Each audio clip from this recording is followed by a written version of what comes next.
term ecocide might be a new one, but it's becoming a thing, especially in court, and it's loaded with worldview implications. For the Colson Center, I'm John Stonestreet. This is Breakpoint. With the modern environmental movement, which emerged in the late 60s and early 70s, came a new term, ecocide. It means the deliberate destruction of the natural environment.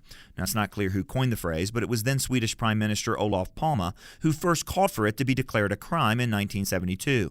Palme's call came barely 2 decades after the International Convention on the Prevention and Punishment of the Crime of Genocide went into effect, and at a time when many nations, including the U.S., had yet to ratify the Convention on Genocide. And yet, here was a head of state demanding that trees, rivers, and other inanimate objects be given the same legal protections that the civilized world had not yet fully extended to human beings.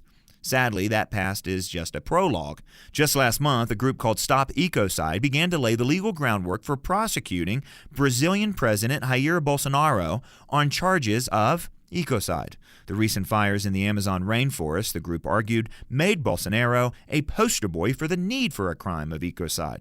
The effort is supported by The Hague's top prosecutor, who wants to prioritize cases involving the destruction of the environment, the illegal exploitation of natural resources, or the illegal dispossession of land.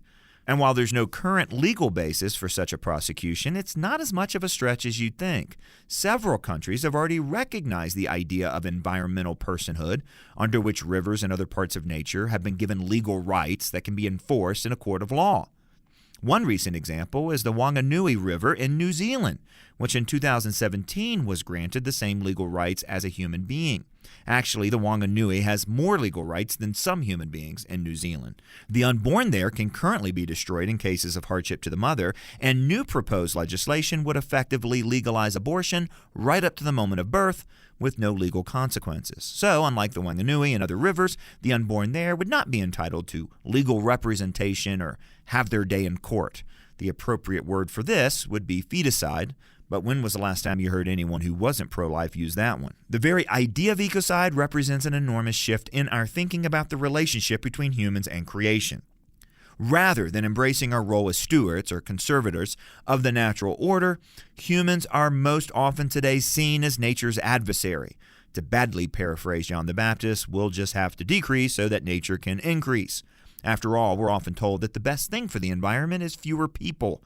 Some environmentalists even talk about culling the human herd. Of course, the more squeamish among them wouldn't quite go that far, but most still agree that humans are nature's biggest problem.